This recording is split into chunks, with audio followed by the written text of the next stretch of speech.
একজন ব্যক্তি যদি নির্বাচনে পার্টিসিপেট করতে চান, তিনি যদি আওয়ামী লীগের, কারণ এটা নির্দলীয়, এখানে কেউই দলের কথা বলবেন না, এবং তিনি যদি তার ক্যাম্পেইনে, কারণ এটা হতে পারে একজন নির্দলীয় ব্যক্তি আসলেন, তার যে ক্রাইটেরিয়া আছে সেটা যদি তিনি ফুলফিল করতে পারেন, তিনি নির্বাচন করতে পারেন। আমরা একটা কথা বারবার বলছি, একটা দেশে আইন শৃঙ্খলা রক্ষাকারী বাহিনী সর্বোচ্চ চেষ্টা করলেও আইন ভঙ্গের প্রবণতা থাকে।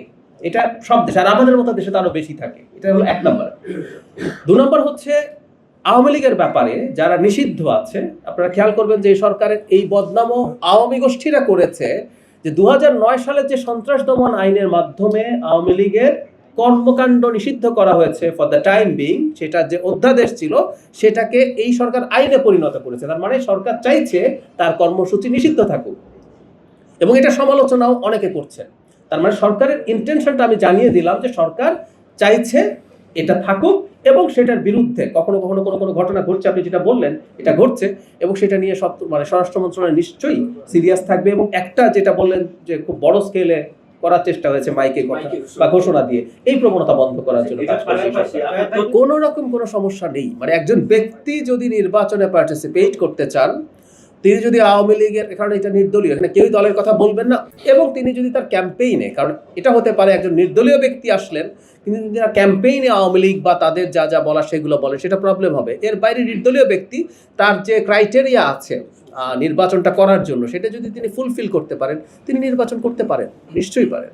আওয়ামী লীগের পোস্ট পজিশন আসলে যেটা হয় আর কি, আমরা যেহেতু সংগঠনটা নিষিদ্ধ আছে, সংগঠনটা যেহেতু তার কর্মসূচি নিষিদ্ধ আছে, সংগঠন নিষিদ্ধ নেই কথাটা এরকম না, কর্মসূচি যেহেতু নিষিদ্ধ আছে, এই পোস্ট পজিশন তিনি তো আসলে ব্যবহার করছেন না, তিনি করতে পারেন না।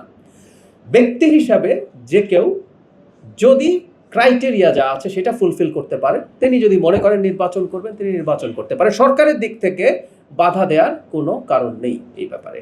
মামলা যদি থাকতে হবে সেটা হলো, ধরুন মামলা বলি, আমরা যদি সংসদ নির্বাচন বলি, মামলা থাকলেও তো নির্বাচন করা যায়, মামলা থাকলেও নির্বাচন করা যায়। আমি আবারও বলছি, কিন্তু স্থানীয় সরকার নির্বাচনগুলোর যে গিভেন ক্রাইটেরিয়া আছে, আমি আরো একটু সহজ করে দিই।